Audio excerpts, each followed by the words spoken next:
Welcome everyone to Stone Soup Poetry tonight. Everyone give a virtual or mime a round of applause for Skoot Mosby, who's going to be our feature tonight. I'm very excited about this, and as I had mentioned online, Skoot, I believe, is featured in read in just about every location I ever hosted at since taking over Stone Soup in 2005. I can't remember if he ever read at the Out of the Blue Gallery when it was on Prospect Street, but he most definitely read when it was on Mass Ave. He most definitely read at the coffee shop in Cambridge before it closed. He definitely read at the church at Park Street, and he read in the Assemblage Gallery just a few months before everything hit the fan. So I figured let's fill his bingo card with just one more place, our netherrealm ethereal home in the internet. I thank all of you for joining us. Thank all of you for sticking it out week after week. I'll hopefully have an announcement for next week's feature. If anyone knows of anyone who's interested in featuring, just let me know. I do have a short list. I do have to find it, but if there are other people interested, by all means, let me know as we count down to the 50th anniversary and still wondering what we're going to do. My big fantasy was to rent a space in a theater. Even the theaters are going out of business, so Lord knows what the hell we're going to do. So we're going to play that by ear, and we're going to continue as we have, because it's great having such great voices like you come into my home. So once again, we're going to get started with the open mic, and I'm going to start with the first person I saw when my computer actually worked. Let's welcome up Mr. David Miller. Okay, all right, everybody, hi. All right, here's one poem, right? And the title is Sir, meaning me. How my face falls. There's a barefaced observation, so let's talk about it. The acceleration of what's already happening with the cock of the eyebrow. Creases lift out from my interior rumples, something furrowed in my gut heart. Your face was still crisp when your voice took a drop, when someone first sirred you over the telephone. You floundered, pushed back with your given name. It's David, you want my father? Until you stopped trying to repulse the sir. They wouldn't let it go. This quaint usage, a catchword for greeting peevish males no more in line for knighthood than you, a mouthed handshake. Now, David's facade unfurls from scalp to clavicle, evolves toward you haven't changed a bit, affirmed by friends he strains to recognize. The socket muscles of his late father's eyes the same, sinking as his dad's did, as they always intended to. His voice inherits thirsty and thin. He hasn't changed a bit more than that. That settling face distills from breath, abraded on nerves, memory across viscera, as everyone's does. I know this is why they sir me. I let them blossom with that greeting.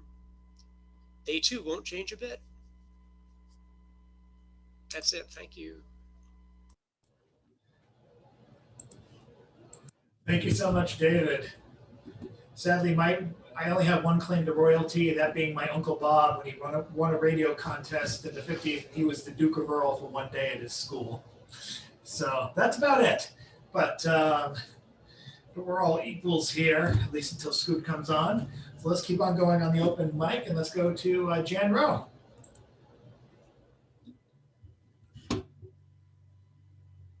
Hi. I wrote this last Tuesday in the Black Seed Writers Group. Everybody's welcome.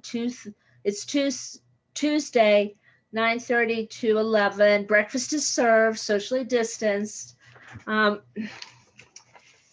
There's a reading on the 16th. So this came in this weekly, and some things make it to his quarterly. James Parker from the Atlantic. This is thanks to Jim Morrison and the Doors. Break on through. So now can we follow the example set by newly elected congresspeople and refuse to go through metal detectors? Corey Bush wonders if any of these newly elected congresspeople have ever gone into a school, a court, an airport, or government building. Corey Bush is a newly elected Missouri congressperson. Growing up, she blamed her father for his poor driving, not realizing that as a Black preacher, her dad was being targeted with repeated traffic stops. She also blamed her teenage self for her skirt selection after local police made sexual comments to her. Corey has been homeless. Illness resulted in her living in a car for months. Corey was homeless with her infant, her small child, and her spouse. And I have a flash. Today, the House voted 216 to 210. $5,000 for the first offense, $10,000 thereafter for refusing to go through the metal detector. Thank you. Thank you very much, Jan. What do I have next on this? Let's welcome up our musical interlude, a little earlier than normal, but we got a night of a lot of poetry. I want Blackbird to at least hear one poem by Mr. Skoot. So let's keep it going. And thanks so much for the speed punches tonight. Let's welcome up Ethan Mackler. Thank you. This is called Alone by Walter de la Mare. The abode of the nightingale is bare. Flowered frost congeals in the gelid air. The fox howls from his frozen lair. Alas, my loved one is gone. I am alone. It is winter.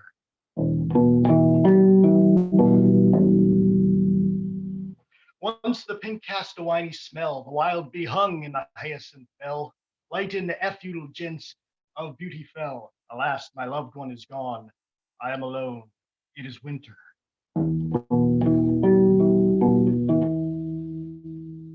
My candle a silent fire doth shed. Starry Orion hunts o'erhead.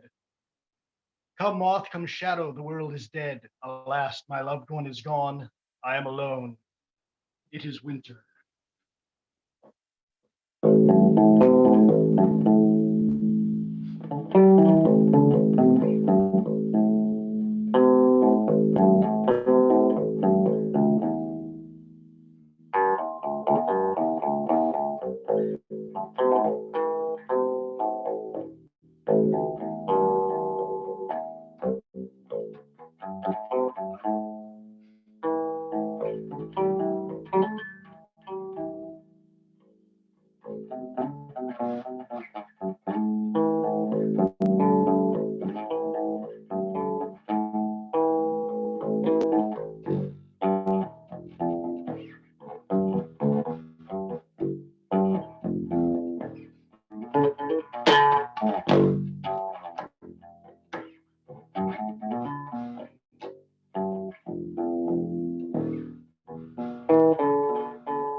Thank you. Back to you, Chad. Bravo, bravo. Author.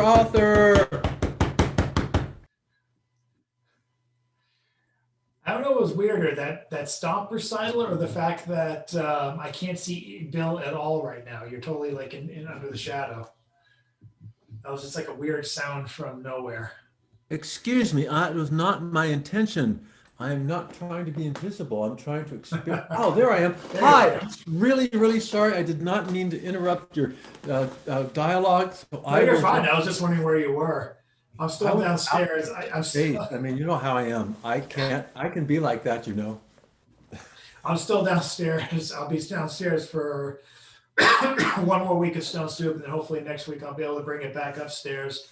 I did an interview for the Assiduous Dust podcast with Joshua Corwin this past Sunday, so you'll see a glimpse of my.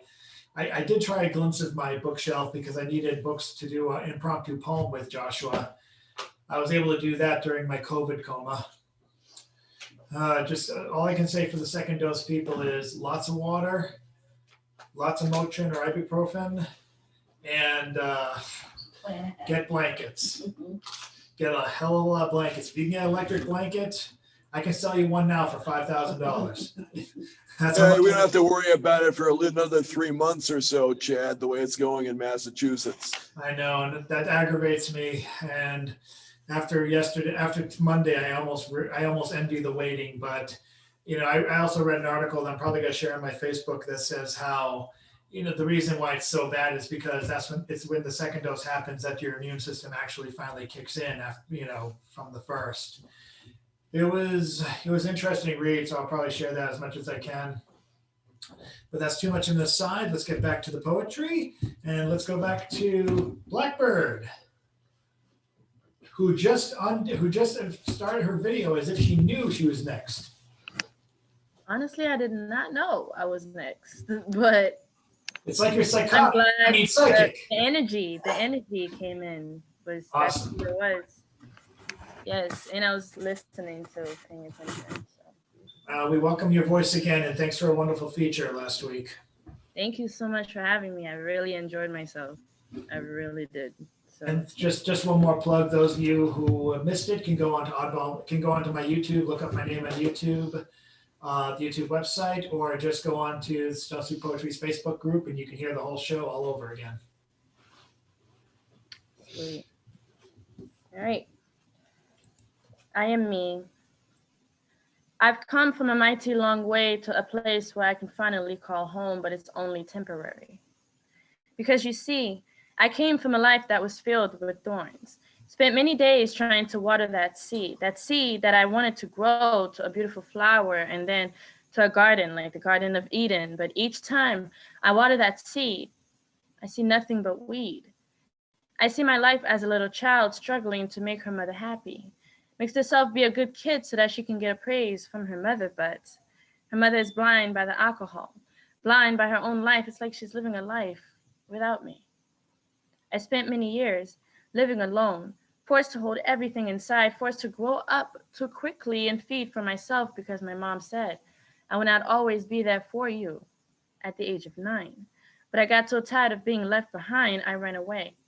I ran away to the streets where I found acceptance, did drugs, had sex, almost lost my dignity through men, almost lost the respect for me, almost lost that little girl inside of me that was begging to be free. Almost lost my sanity, not knowing pretty soon I was going to find myself with a child. Then the Lord stepped in and gave me a second chance, a chance to be at peace, to be free. Sent angels to look after me, sent demons also to teach me about life, taught me never to trust anyone but trust my instincts and in what I believe, and what I believe is the truth about myself, believing in myself, be who I want to be, and in God's eyes, I am me. Thank you. Thank you, Blackbird. Good to have you back here, not willing to rest on your laurels. Hopefully we'll all be around for the live feature, and hopefully I'll be able to help you out with the live feature as well with camera work. I'm going to have to do some studying, but I will see. Like I said, I'll let you know what I can do. Well, will you be there in? Will you be able to be there in person? I'm not going to promise that 100%. Certainly not when I'm being recorded, but I am doing my best to try and do that.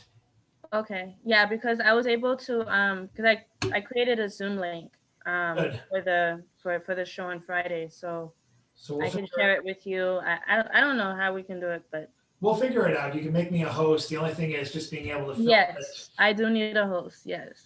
Well, not a host, but just like a Zoom. Yeah, host. somebody to. Yeah. Get the crowd going and stuff. Yeah.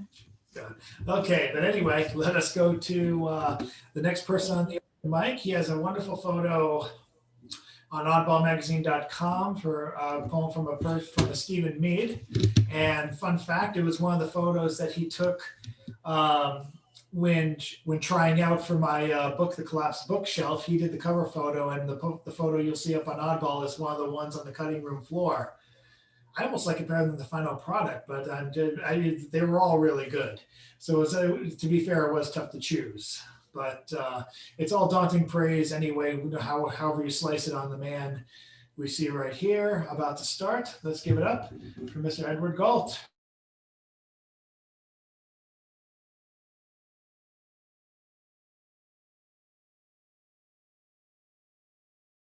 Muted, Edward. I'm sorry. Yeah. Yeah. Thank you, Chad. In fact, my background here is one of my photos. It's building on Atlantic Ave across from the labyrinth. Now, this poem is called Passing Semantics. The professor said that half of us, maybe even over half, would flunk the final quiz, his word for exam. He explains that for us to have done well would have involved listening skills many of us didn't have.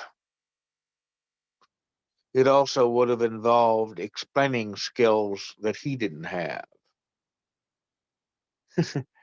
Semantics, he went on to say, was a complex branch of philosophy, demanding our full attention.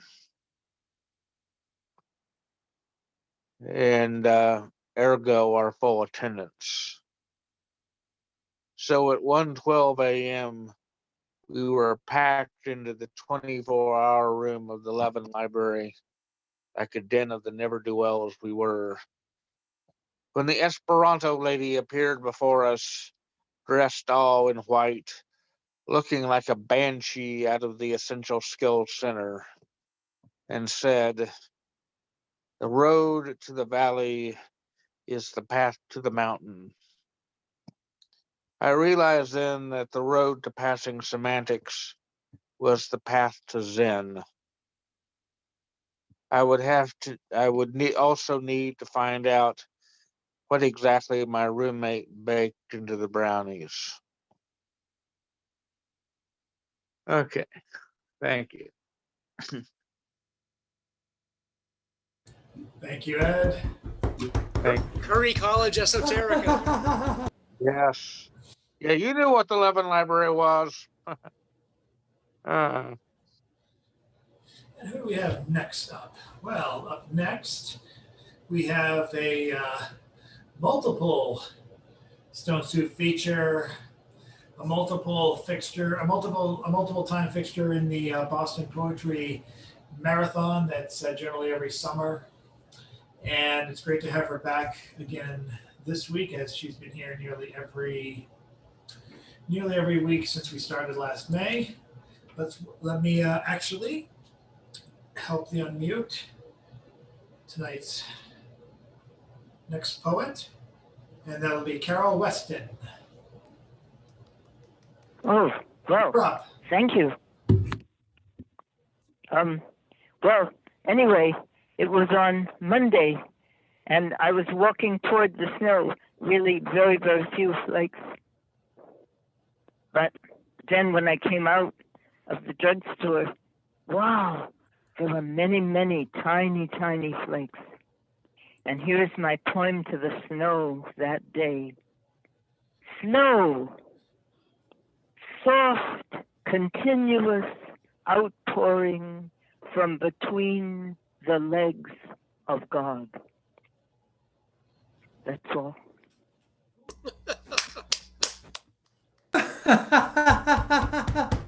Thank you, Carol. Carol. Hey. Wow. As the late Stanley once said, enough said. So let's put her on mute and face front, true believers, as we bring us to someone who looks like he jumped right out of a comic book sometimes. He's got Kirby Crackle in the background, and he's ready to take a leap. Let's welcome up Bill Lewis. Oh, ho, ho, ho. Oh, ho, yeah, yeah. Oh, ho, yeah, yeah. Oh, it is so good to see you, mortal beings, again. I should like to read here in the quiet and the relative darkness of my disco ball but I am incapable of doing that.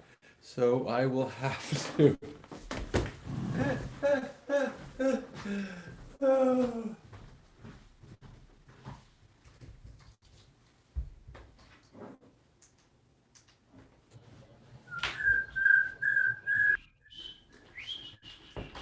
Somewhere there's a light in here. Ambiance. Ambiance is very important. You don't want me to look like a. There we go. Is that too bright? Looks fine to me. It doesn't bring out my color very well. That's the one thing. I never like. Oh man. I apologize. This is so unthoughtful of me. My mother should have given me more melanin in my skin so I would come out better under lights. I can barely see myself sometimes. You know what it's like? Oh, don't bother me with it. Oh, so so there I am.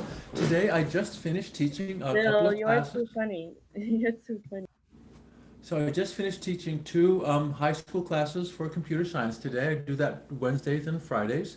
I love that, out with the kids, teaching, making the future, and working with, my God, people are doing stuff. It's fine. I've been so depressed. You've heard me like, oh, where are people? Why aren't they active? And people are getting active and doing stuff now, and I'm seeing great stuff. And people are there. They're alive. Yes, we have not let the pandemic defeat us. And anyway, so I'm wigging out on that. And a wave of calmness flows through my heart as I see my friends arising from the storm of COVID.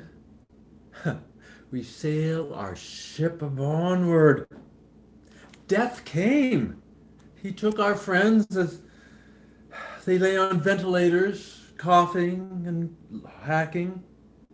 But their hearts are with us to help us build anew, to build more than that which was lost. Look, there upon the horizon, they arise. They're marching to us with the weapons of construction and creation, shovels and plows and axes, computers and books and iPhones. Our children are building more than what was here before. I stand here, an old man, one foot in the past, the other dangling off the edge into the future. What more can I ask than to see the next generation, to see them living a better present and building an even better future? And as I approach my dotage, I get to teach.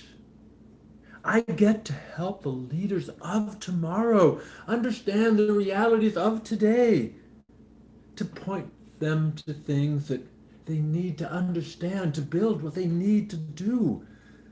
The future, my friends. It is so bright. It is so beautiful.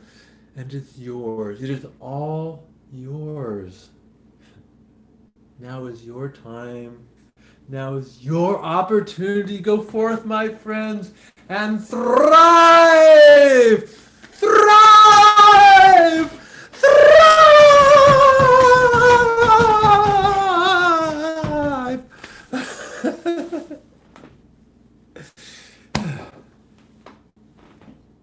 Woo-woo! And then they all stormed the Capitol, but nobody noticed because Bill taught them social distancing. Bill. Thank you so much. We are getting to the home stretch of our open micers. It gives me great pleasure to introduce next another of our phone journey women, the Journey people. This is coming up next. I'm going to ask her to press *6 to unmute. And her name is Nancy Dodson, who you all well know.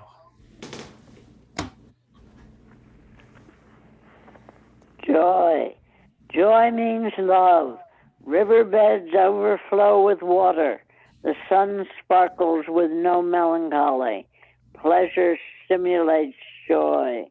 Joy is the buoyancy of life. My spirit has joy, and its contents abide within. Communicate life. Respond to love. Unconquerable gladness dwells within you. Joy. Hey, Excellent. hey, Thank you very Nancy. much. Thank you very much, Nancy. Thanks, Nancy. Yay! Thank you. All right, muting Nancy and going on to our next person. Another past Stone Soup, another alumni of not just Stone Soup, but the online group and the online features. So let's ask him to unmute back from his small time away. Let's welcome up John Wesick. Okay, thank you. I'm going to piggyback off of Ed Galt. Could people please mute in the background? I'm getting a little bit of an echo here. Thanks. I'm going to piggyback after Ed Galt with a poem that appeared in an anthology called How Higher Education Feels, commentaries on poems that illuminate the experience of learning and teaching. And it's called Or Perish. Solving one integral stands between you and a satisfied life. You'll be a professor in a cashmere sweater, have an intelligent, capable woman on your arm, and drive an antique sports car because genius is a license to be eccentric. How wonderful when the best minds pause to hear your thoughts and wide-eyed students say, "You make science fascinating." You open a thick book of integral tables, search hundreds of pages, and find only the sinking feeling that your future townhouse with its pre-Columbian artifacts, season tickets to the theater, and vacations in the south of France are getting more and more unlikely. You change variables, but each X transformed to you becomes another low-paid temporary postdoc. You move to more desolate cities, leaving friends behind to work on increasingly mind-numbing, desperate projects. Your lover abandons you, aching for a human touch. You sleep alone in a noisy one-bedroom apartment. Your hand cramps after filling pages with letters, symbols, and eraser smudges. When you try integrating by parts, it becomes clear that after years of high-tech serfdom, you'll have only these useless pages. An internet search traps you in the quicksand of mathematical irrelevance. You curse the teachers who encouraged you. The tension in your shoulders could snap a steel cable. Your future, written in pencil. A future of frayed sweatshirts, cheap shoes, bill collectors, a subterranean credit score, and tasteless beer in rundown bars.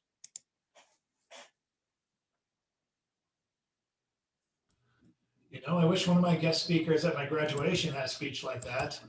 Would have saved me a lot of time. Yeah, it would have been true. Huh? Forget college. That would have been good. That would have been useful in high school. At any rate, let's thank you so much, John, and got to be starting your novel soon. I lost the ability to read this weekend, but getting it back slowly. That funky cold Moderna is a monster. That's all I gotta say. But it is a necessary evil. All right. And now, someone who tackles all the evils of the world week after week in his column, It's All One Thing, which is going to appear tomorrow at 11 o'clock at allballmagazine.com. Let us welcome up as our final reader for the open mic, Mr. James Van Loy. Okay, thank you. So I have a piece here called it's called Pantomime President. Pantomime President. All of my mime teachers studied with attained crew, the creator of modern mime, an elegant art form, geometrically describing the analase, bodily curves, in an exhaustive analytical study of the human body and all its possible inclinations and rhythms.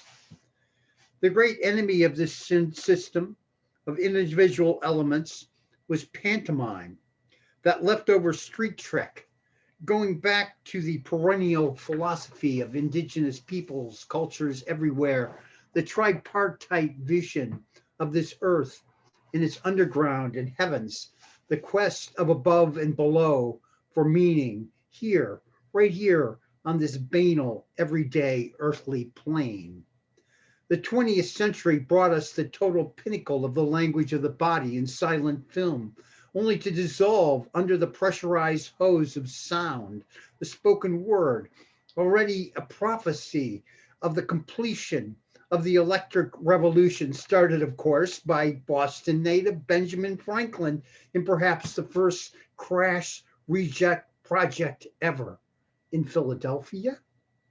So that now, as we live our lives with computers constantly collecting and mirroring our every move, we are stricken by our own reverse images and staggered down a hall of clicking mirrors.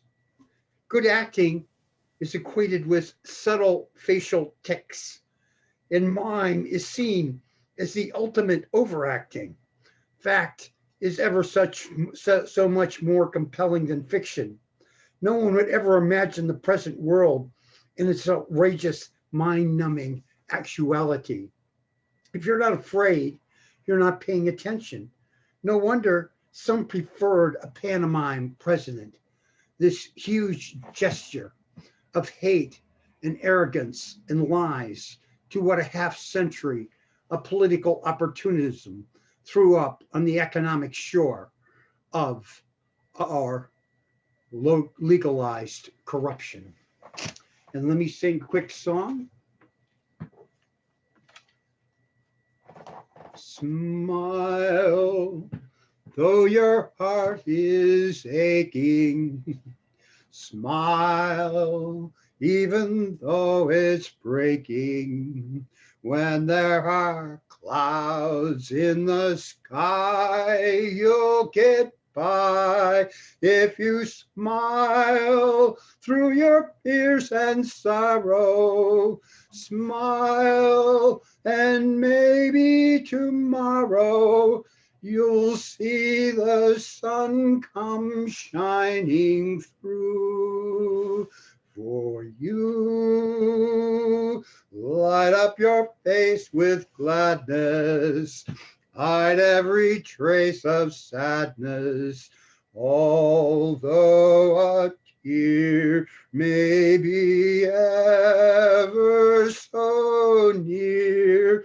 That's the time you must keep on trying. Smile, what's the use of crying? You'll find that life is still worthwhile if you just smile.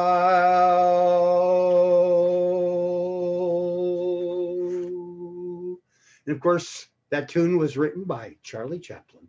Oh, I didn't know that. Bravo, bravo, bravo. He would lip sync it on stage, which was really confusing. Anyway, we are at the end of our open mic. Thanks to everyone who contributed this week. And now it's time to get to our feature. Skoot, are you ready?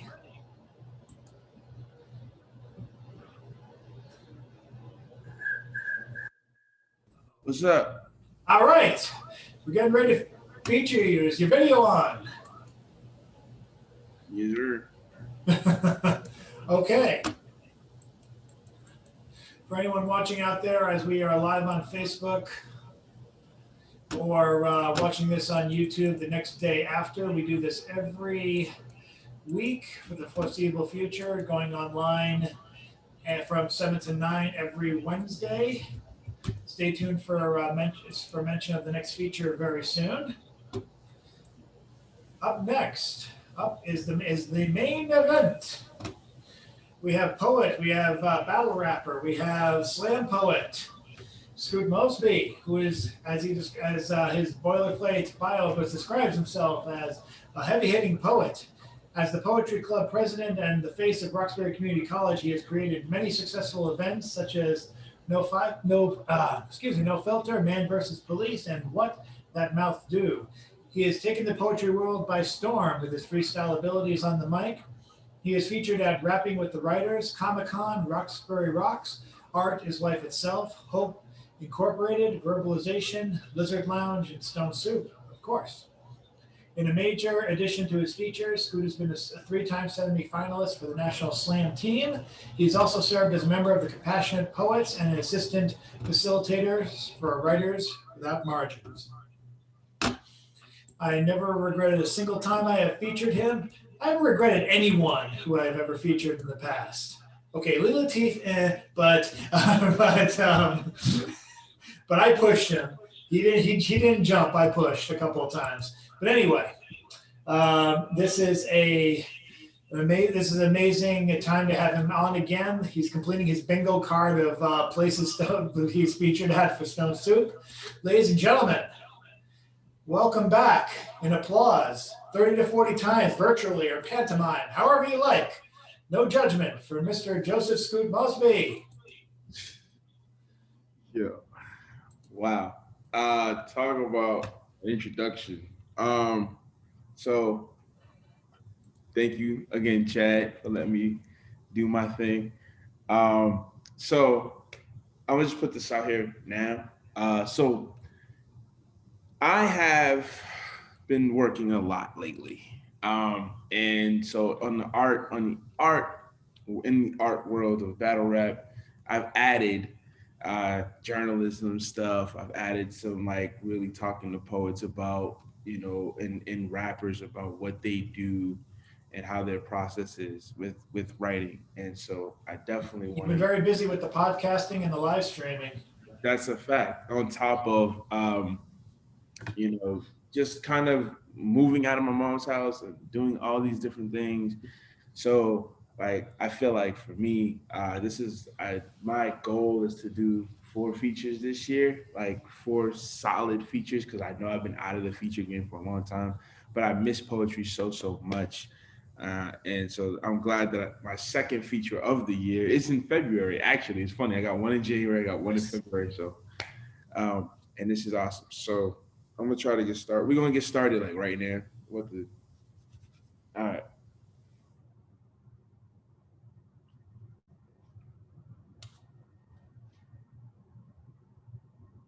I remember being in a small place, not knowing what I was actually gonna do, but feeling like what I was about to do was about to take me to a wrong place. I remember feeling like I'm not the realest, like mind stated telling me I'm supposed to be here, but nobody listens to my voice. It echoes in this place, this wrong place.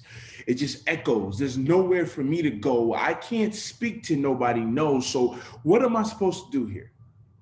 Am I supposed to pretend like everybody gives a damn? Am I supposed to feel like this is where I'm supposed to be? Is my mind right? Well, we'll find out. I guess in this wrong place where I do wrong things, it's dark. These dark maneuvers, these dark places tell me to do wrong things, but it's my voice.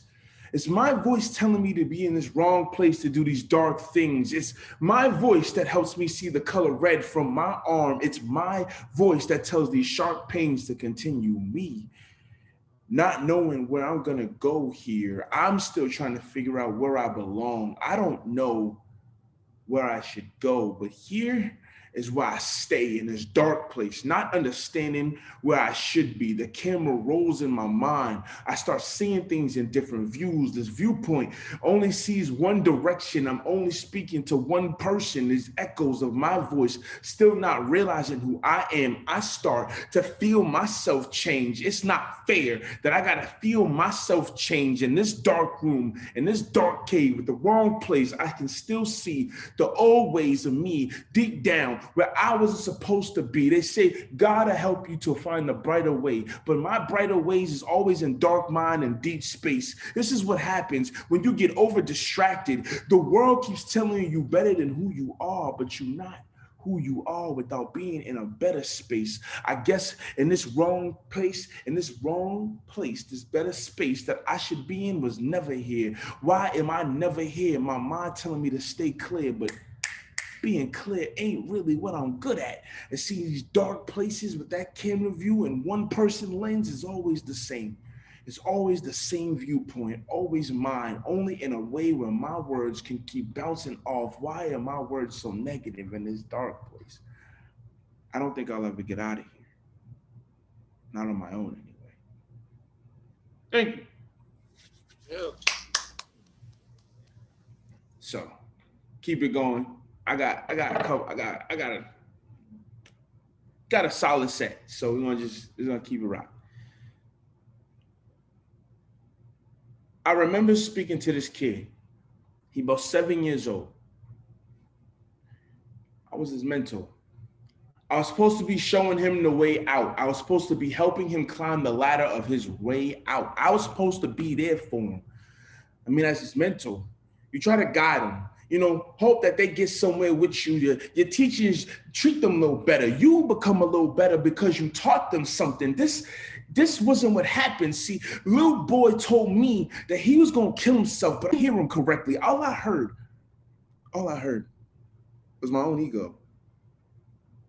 How I'm going to teach this kid to get out. How I was going to teach him to get out. How it was supposed to be me to help him. But how do you help someone you can't hear? How do you expect to help someone who fears what you can't hear? I was induced by my own ego. But you know what's funny? I didn't hear him till he put it on Facebook. I mean, I really didn't hear him till he wrote it on Facebook. The mindset behind that bugs me out, meaning that I can have a person-to-person interaction, a feeling for this person, and I can always walk by the emotions as if they never existed in the first place. I can literally hug their flesh and not know their heart when I feel it. I don't know them for real. But I can definitely like him on Facebook. I don't get where I come from, yet I don't understand where I'm going. How can I mentor a young lad when I can't even understand that I'm in a latitude area? I gotta be sitting at a camera's view. I gotta be typing. I don't even have a subconscious idea what I'm about to write or how I'm thinking of a Facebook status, yet I could not even mentor him out of a personal situation. He told me to my face that he didn't want to live anymore. His existence was futile. And all I could see was the fuel of me looking at my resume. I feel like shit right now. I mean, literally, number 2, why should I live when this boy can't even see what life or death is? He's only 7. I couldn't see past my own thoughts. I couldn't see past what I would say to the media after being done with this 2-minute and 45-second moment of his life. He felt he could open up to me, literally give me the key to himself. And all I did was put it under the doormat. I wasn't no more than a person walking over him like everyone else in his life. And yet I couldn't see the problems with that. Why is it that I only looked at my self-esteem when I'm supposed to be empowering someone else, giving them fire to steam their own boats? It wasn't even until then that I realized that I'm no different from society, caught up in our own mind to be on Facebook. Guess it's only when it matters. Guess liking and wowing is how we interact these days. Don't know how to speak without putting something on it. Guess you can't tell me nothing until I start doing this mic shit. I mean, How am I supposed to be a poet who features on shit, but I can't hear someone who's supposed to be featuring on my shit? You understand what I'm saying to you? It's hard. I mean, literally hard to look at a young boy, and tell him that his life was meaning something 3 weeks after you ignored his cry, his tears right down his eyes. You couldn't even see past your own thoughts. Why is it that we are so caught up in our ego? Why do we fly through egos? Why do we sit here and boost our pride when our pride is deprived by people who we need most? Why is it that we keep telling ourselves that we're worth something, but make someone else feel worthless and we ain't even know it? And as a matter of fact, it's odd that we ain't even know it. I don't get where we come from. Why is it that we keep telling ourselves that we give a fuck when really we're just celibate to sell a bit of shit to people that we don't even care for? We only do things for the likes. Guess it's for the Facebook. Guess it's for the IGs. But I guess when you look at IG, it's meant for us to only take a snapshot, only care for just a minute. Guess pointing that heart on something is supposed to make our heart point on us. It's funny how that works in ego, because once you say you didn't like something or you didn't comment on something, someone feels some type of way, and we ask the simple question, why did you care? Maybe it's because they're only seen on Facebook. Thank you.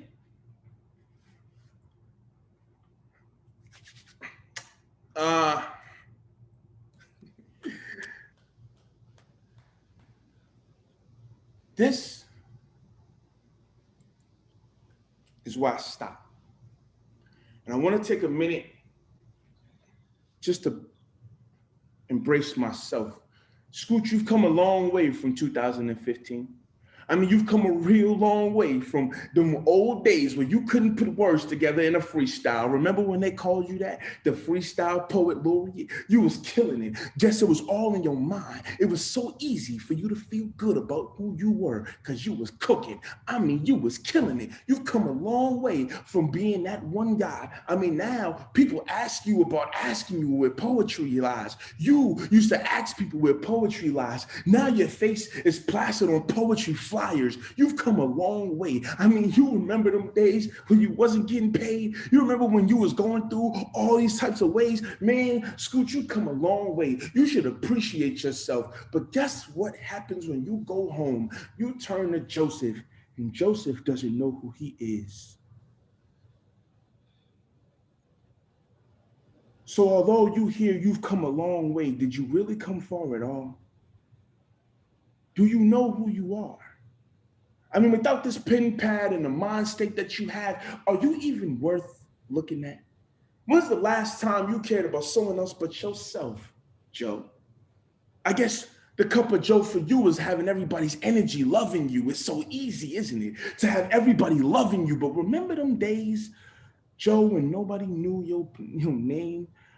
You didn't have a poetry stage name. You was only Joe. Remember how easy it was to lose your mind? Remember how easy it was to walk into a poetry room and nobody know that you existed?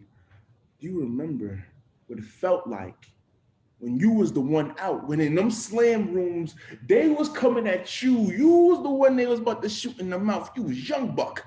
You was not supposed to make it to the finals. You ain't that. No, but you've come a long way. You should be proud of every artistic thing you have done today. You are someone. Well, was you someone without the pen? Did you ever exist without it? That your girlfriend can tell you she don't know who you are, although here's your poems on a day-to-day basis. She hears your poems on a day-to-day basis. You come a long way, they say. But where have we gone? Where have I gone? I abandoned my goals and my dreams a long time ago to being in nationals. I stopped really caring about all the extra shit. I just wanted to be best in this. I wanted to be the best at this, the best writer to ever live, somewhere along Michelangelo and Shakespeare. If I could hit just about right there, I'd be the shit. I swear, I would have been that type guy. But I let all that behind. I needed to let art go. Guess what made me? That's what made me who I am today. See, Joseph didn't know who Joseph was. I guess that's that's why it was easy picking up them knives those days. I guess that's why I talked about mental health all the time, because I couldn't figure out if I was Skoot or Joe. I didn't live the same life. People used to pull up on me as when I was just chilling, walking to the park, people used to pull up on me. It was easy for them too.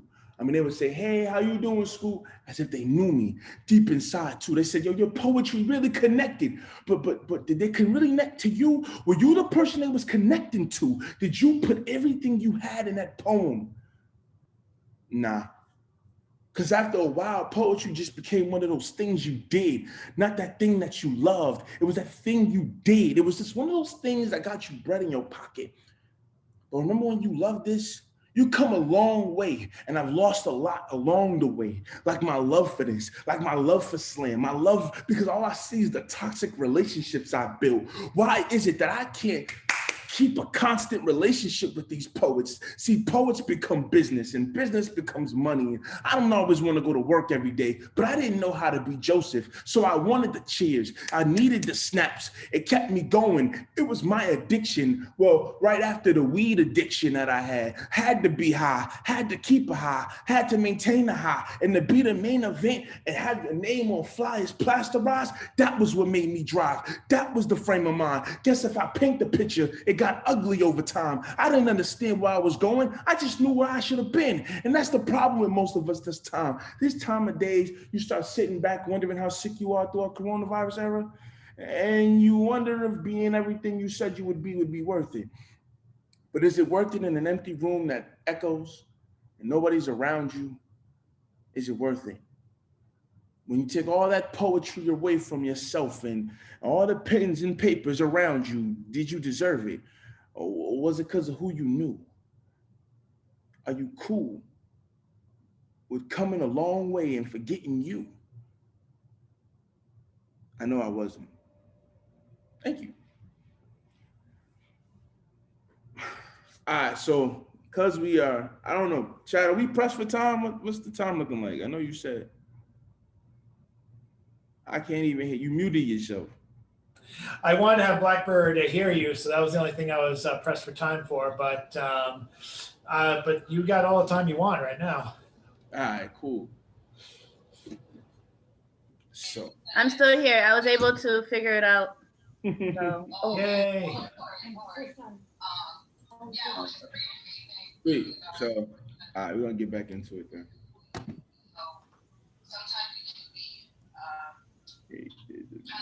Okay.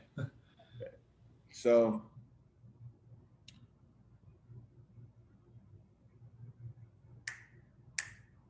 here we are. Hi. I used to call myself a bad guy. Nah, I did, but not in the sense that y'all think it is. See, I used to fall in love a lot. Like in and out of love a lot. Like I used to be in love, but to love a lot. But to love a lot means you gotta love a lot. And I don't have a lot of love to give anymore. Like legit. I ain't got a lot of love to give anymore. They said, yo, you had to love a lot. In order to love a lot, you had to be leveled up to love a lot. But to love that lot, it had to be a parking situation. Meaning my drive had to be in that love in the first place. My love don't really love a lot no more. I really can't give a fuck about loving a lot. Now watch this love a lot. See, when I love a lot, it almost feels draining. Like I have to keep giving you part of myself that I don't want to give to you. They say, you got to love more. I can't love more. No more than I already loved you from the last time. I'm talking like everybody now. Fuck relationships. I mean, I really tried to love a lot. Like I fell in love a lot. Like when me and my girl first met, it was love at first sight. I mean, we loved a lot. It was in so many types of love a lots. I can't even tell you what happened in them love a lots because it's supposed to be private in a private room where two people are supposed to love a lot. But just know it was loved a lot. And I know that it was not supposed to be feeling like that love a lot. But when I got outside of that, it was still, I had to love a lot. Like love people I didn't even know I had to love. Like the homeless kid asking for $30, knowing damn well I ain't got $30 my damn self. The only difference between your homelessness and my homelessness is perception. I mean, I still had to love you a lot. I mean, because I still still gave you that $30 that I didn't have. I mean, I loved you a lot. Like, why is it that that love a lot don't transfer to that love a lot? Because when I look at the love of lies, because the truth be told, I started to love the lie. Like, sorry, I ain't got the pennies this time. Like, sorry, I ain't really got the love to give you in this frame of mind. I told you I had to love a lot. But to love a lot, I had to love the lie. Because usually when I lied in the passions of lies that I love so much, it didn't hurt no one. Like, ever. I didn't hurt no one from the lies I told till it hurt me to tell the lies I told. Now, understand, the lies I told to love a lot was because I loved a lot. And in order to love a lot, I had to love you lots. And if I had to love you lots, then loving a lot, well, it was easy for me to feel like to love a lot. Like telling my girl that she looked good in a dress knowing damn well she didn't. That's love a lot. I'm telling you, this love a lot made me feel like I had to love a lot. She said, well, like when you have to tell your mom that you said you was going to clean the dishes, but you didn't actually clean the dishes, but you didn't want to get your ass whooped for not cleaning the dishes, so you loved a lot. So you lied to love yourself a lot more than usual. I mean, even people, poets in particular, you had to learn how to love a lot. I love that poem when you didn't love it lots. It's like, why is it that you can't understand where I'm coming from? I'm saying the word love a lot, but that's how much I had to love a lot. I had to give so much love that the love a lot became draining an even state. Like this poem that I keep saying love a lot. You get annoyed with the love a lot. Like everybody keep telling you, they love you, but the love don't seem real when you love the lot because the drive of your love don't fit what I need. So therefore, is it love at all? Nah, but you can still say it's love in lots. I keep telling you, I don't know if I can put your love in a cabinet, but I know in my cupboard there's boxes, and them boxes love a lot. Like they literally, I stashed the love in them. The love in them, these boxes is loved a lot. Can I move your love? Maybe, but then when I do something wrong, do you still love me lots? I doubt it. I doubt it. And I've been doubting it. Been hating the love a lot. Been hating that love a lot. Because usually what that love a lot tells me is you don't love a lot. When I tell you that you can hurt me and I still say I'm hurt and you walk away with no real issue with me at all, that means you didn't love a lot. It's like almost saying when someone betrayed you, they stab you in the back and you still try to love them, that's loving lots. But guess what? If I did it back, you wouldn't love it at. Nah, you wouldn't love at all. It wouldn't be loving lots, but I still have to love you lots. Even when not loving you lots, it's still loving me plots. It plots. My love plots, like literally tells stories in these poems, like writing sentences that ends with periods, but still karma got it going on. Gotta get unconscious, like in a coma, comma. See how shit got it going on? I'm telling you, I had to love a lot, but to love a lot was not to love the lots. I still had to tell you what it felt like to love a lot. Just to tell you, I can't love a lot. Like, why can't I love a lot? It's simple. Because love is depressing. It fucking hurts to love people that don't love you back. As a matter of fact, I could put it in about the simplest words. Remember when I told you me and my girl loved a lot? So in them private rooms, there was love in lots? Well, what happened when we broke up? That love was not in lots, people. It was not in lots. As a matter of fact, it dropped to a real significant moment where I had to feel like I ain't been loved at all. Like love at all, love to none. When you feel like loving knots, like now your stomach, just like you're loving knots, you start feeling like you got to hang yourself with that loving knot. And that's what sucks, because the love in knots, you keep telling yourself it's worth it till you feel like that love is in knots and it's around your neck with that love in knot. Why is it that this boy keep talking about killing?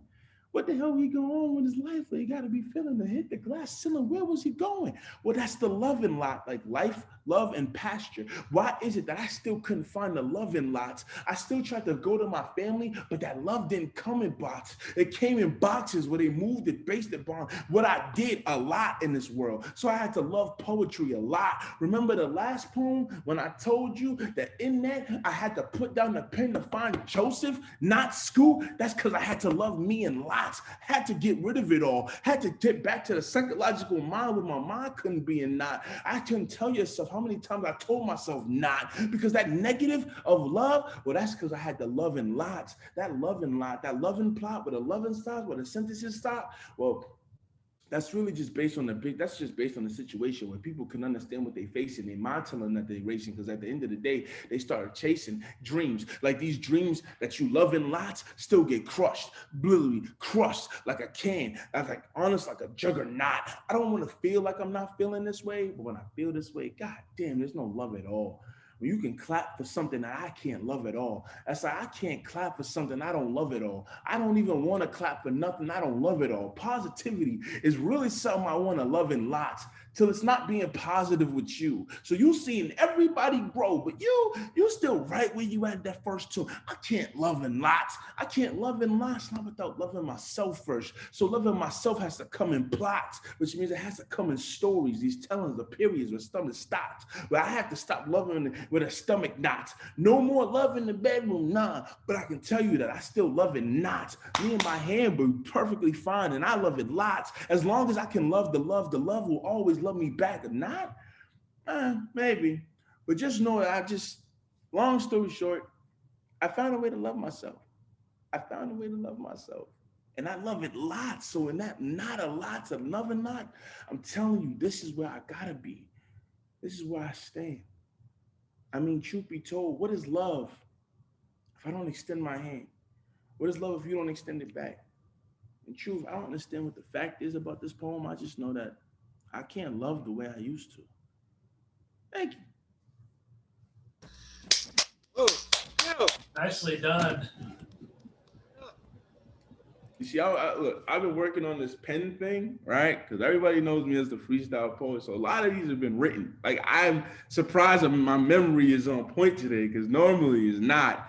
So, but today it is a lot. Yeah, today is a special day. I'm gonna hit you guys with like 2 more before we can call it a day with me. And before I wrap up, because I'm gonna say it a ton of times, thank you, Chad. Thank y'all, Stone Soup. Thank everybody for coming. I appreciate all of you. I love all of you for the things that you are just listening to me is amazing. And Chad put me on the flyer. I always love being put on the flyer. So there's a plus. So, all right. So this last 2. All right.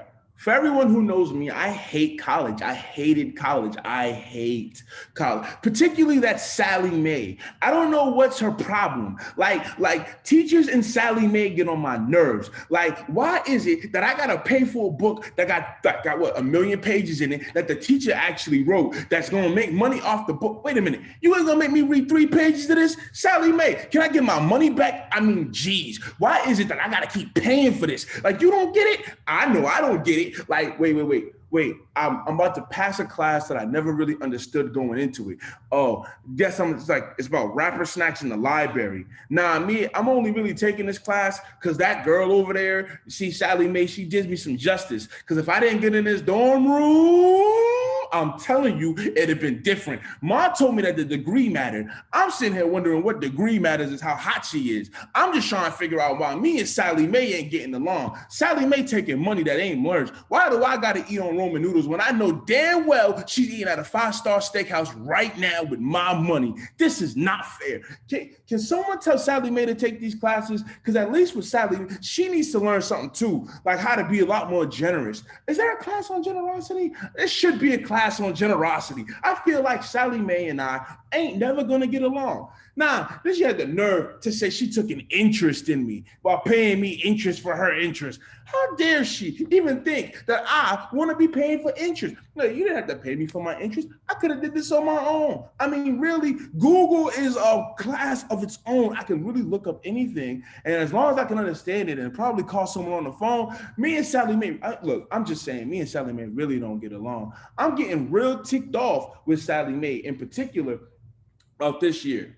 Because see, this year, Sally Mae thought she could up her prices for my interest. She said it was all going to benefit me. I'm getting sick and tired. I'm sick and tired of being sick and tired of the fact that she keeps telling me that this is where I should be. Like, this is an investment. Investment for who? You taking my money.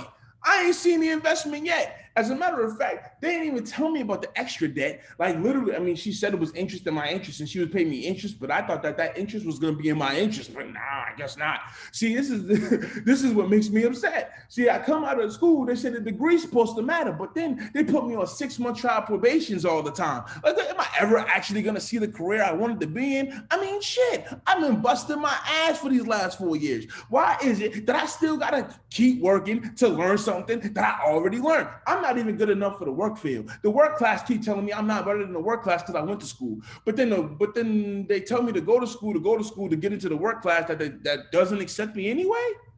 Can somebody please explain this? Why I can't get in touch with Sally Mae? She still got me on the phone on hold for like 3 hours a day. I'm trying to figure out why is it that these teachers get to make books that I gotta read? I'm still stuck on these 3 pages, y'all. Can somebody explain to me why is it that we only read 3 pages a chapter and I have to pay $80 a book? And even in renting it, it's still not really worth what the book is. Because considering that if I look at the math, especially being a business major, if I only read 3 pages of this $800 book, did I really get my money's worth? I don't think so. I'm really getting mad at this whole Sally Mae thing. Can somebody look? And Mifa's no better. Okay, I done been there. See, I tried to dibble and dabble and cheat on Sally Mae with Mifa. That didn't work. They equally took my money. I just feel like somewhere along the line, me and Sally Mae need to break up this relationship. But apparently, she could be for life. I apparently missed the part where Obama gave forgiveness because I didn't get none. I'm still trying to figure out where this loan came from. Why is it that I need this? This school thing isn't for me. I'm tired of being in a brick wall. These small circle degrees telling me that I should be something I could aspire to be. Then once I get into the real world, they go, nah, that's not what you aspired to be. You aspired to be what we told you was aspired to be. You should get a job because the degree technically only allows you to get a job. Damn. Has life gone really that downhill today where I actually went to school to learn to love something I wanted to do with my life? For them to tell me that I really can't do it to get a regular job for the shit that I didn't want to do with my, wow, that's a mind fuck. Maybe I should put a condom on because this world's fucking me up at the moment. Maybe I should really look at myself in the mirror and say, yo, is it really worth it? Because truth be told, it's not like Sally Mae gonna give me my money back. I might as well finish the 4 years. She really ain't giving me my money back, is she? Can someone help me get my money back from Sally Mae? Hey, look. I know I might be the youngest person rocking around here, at least in this room right now. Somebody tell me how to get my money back from Sally Mae. I'm pretty sure one of y'all figured it out. I mean, look, this is my email. I'm telling you, I need to know. Because quite frankly, I'm getting tired of all of this though. Like, then I go back to the regular schools. I could have put that in where I used to came from, like home, where there's drug dealers dealing on the floor. Or maybe with that drug addiction little lady down there, I could have helped her get on her own. Why am I putting money in a Sally Mae when Sally Mae ain't doing nothing for me? But it's in her interest. I know her interest, not mine. They keep telling me it's my interest, but my interest was this, to get a better job. I think I explained that enough.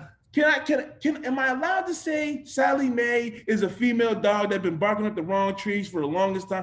I don't think I'm allowed to say that. I'm gonna say that. See, she's getting on my nerve right now. I mean, literally getting on my nerve right now. I need her to give me my money back. Can someone tell her to give me my money? Look, how about this?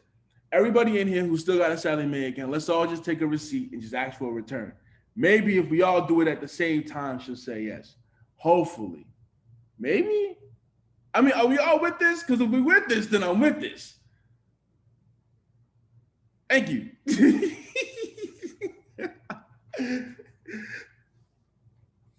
I'm coming out this year with a special graduation edition of Oddball, like a graduation week, and I want at least 2 of the keynote speakers to be John Wisick and you, Skoot. You know I'll do it. All right. So my last one for the night before, and again, I'm gonna say thank you again. Thank you all. I appreciate every moment of this. Like, it's for me, being back in poetry is great. For me, doing this is great. Thank you, Chad, for giving me the chance to do it again. Like you said, bingo card. I've been around for a lot. I just figured out I've been around for 5 years. That's a mind even for me. I'm 27. I have no idea how 5 years went by that fast. But I don't want to. I want to see 30. I just don't want to see it as fast as 5 years went by me today. Does that make sense? All right. Last one. I moved out my mother's house. Like, that's crazy. Now, I know I just told you me and Sally Mae don't get along, but I moved out my mother's house. That me and my mom have a real love-hate relationship with each other that we no longer get to have. It's the one where I don't clean up after myself and she ends up doing it, and then she yells at me later. Like, that's the love-hate relationship. Like, she loves it, but she hates it. Like, she doesn't love cleaning up after me, but she does love the idea of her son's home. Well, now son's not home. She's happy I left, though. I mean, I haven't really got too much of a phone call, but I have gotten a lot of phone calls. Like, ones that only lead to voicemails, because I'm always busy now. Shh, I'm not really busy. Don't tell her I said that. Look, I love being on my own. Nobody told me that peace and quiet was literally a thing people needed. I swear, my sisters were one of the loudest peoples in the world. I'm glad I get to be. Well, yeah, you know, I told you that my mom calls me a lot, but I be busy. But my sister calls me about 2-3 times more than that, and I'm still busy. Get it? Like, it's crazy. Like, yo, even with, like, someone called to ask me to move in, and I said, move in? Like, moving? Like, no, you can't move. I actually got to say so what happens in my house. It's amazing. You know what the best thing about moving out is? When my mom came over for the first time, first thing she said was, oh, this is a nice place. I told her, don't touch my blinds. She had to oblige. You know how amazing that sounds when you say it out loud? Like, yo, mom, don't touch my blinds.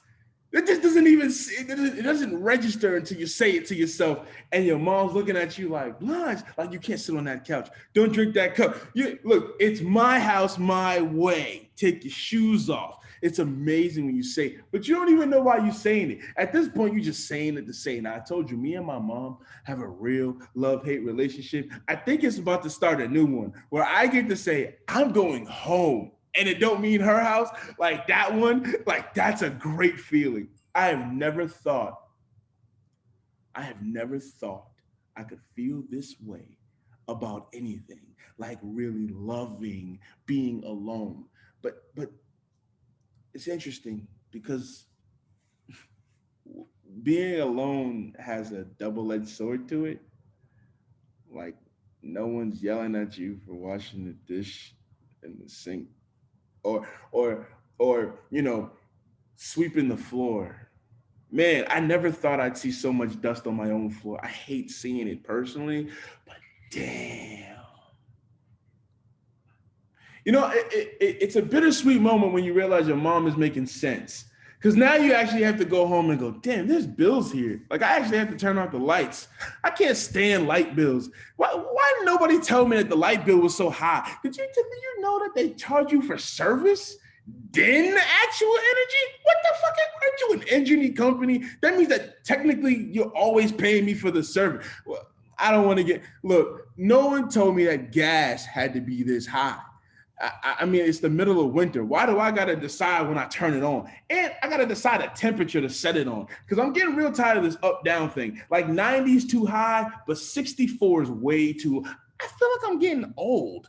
Like, I kind of miss being at my mom's house. Like, I didn't have these problems. Like cable. Like, since when did cable have to be $140 for just one pack? And they're not even giving you no channels. Look, one thing I'll say is this. I do like being alone, and I will turn on the lights when I choose.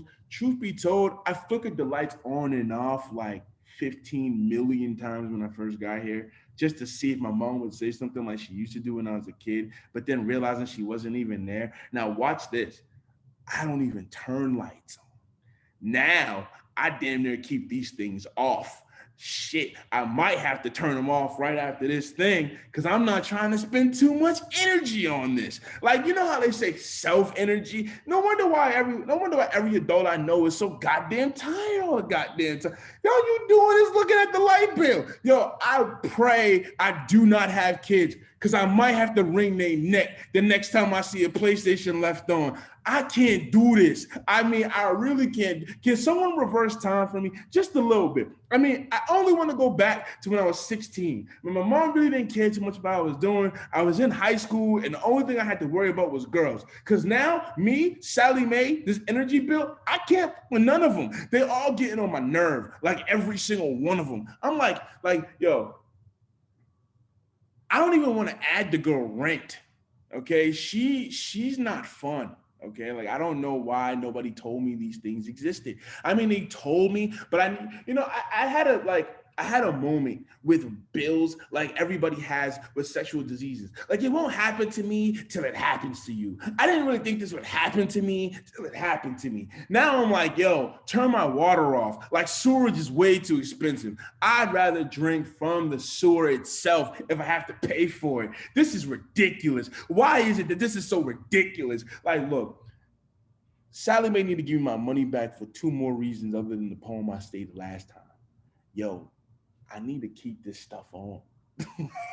Like being an artist ain't doing it no more. I remember when I used to get an $800 artist check and I used to be happy about that. Like I used to be like, word, I can eat something amazing. Now it really just goes into wherever I'm staying at. Yo, nobody told me $800 actually didn't last this long. Nobody told me $800 went the same day you got it.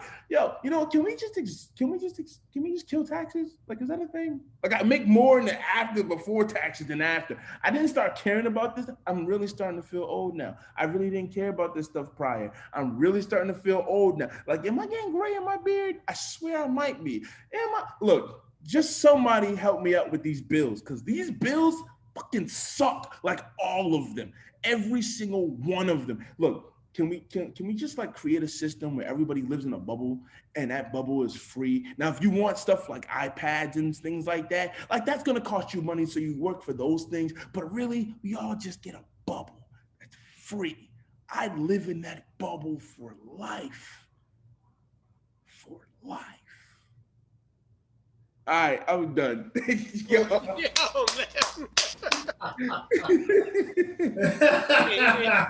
I want to say something. Skoot, I mean, I've listened to lots of poets on lots of Zoom calls, and man, I have never before felt so much like I was actually in the same room. It's phenomenal. You're phenomenal, man. It's fantastic. Oh, that was fun. That was a lot of fun.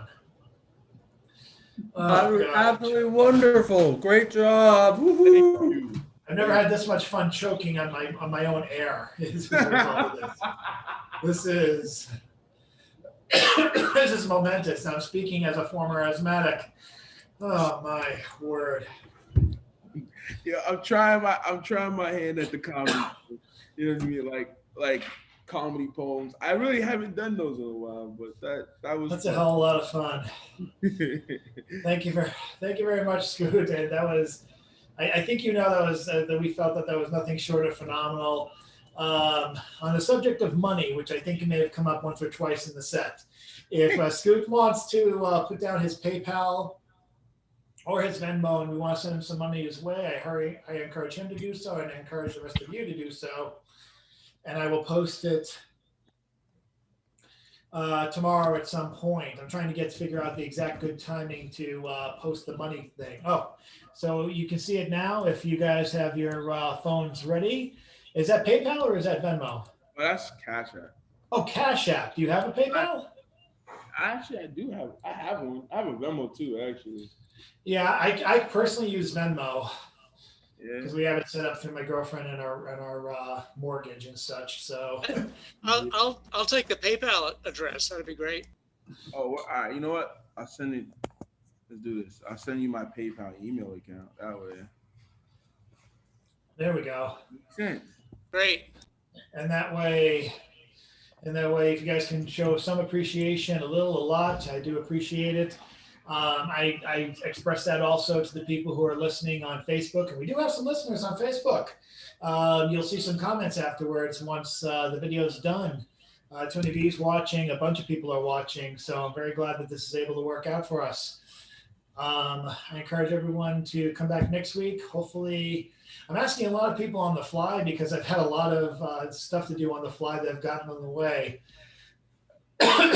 this COVID vaccine being one of them. Ooh, spend a week. Yeah, be prepared to spend a week on this. I do encourage you to stay abreast of Stone Soup materials. Check out the Stone Soup Facebook page. Check out my website, chadparentopoetforhire.com. But Stone Soup Facebook page, you'll get a lot of news. I just posted 2 calls for submissions that are going on at this time. Heading over there. One is for freeze raised poetry, which Skoot would like. That's actually poetry based on pop culture, whether it's music, movies, or comics. And then there's a new group called the Self-Educating Poets Network. I don't know if that's going to be the name of their journal, but they are starting an online journal, and the first issue of which is going to come out later this month. So it is a February release.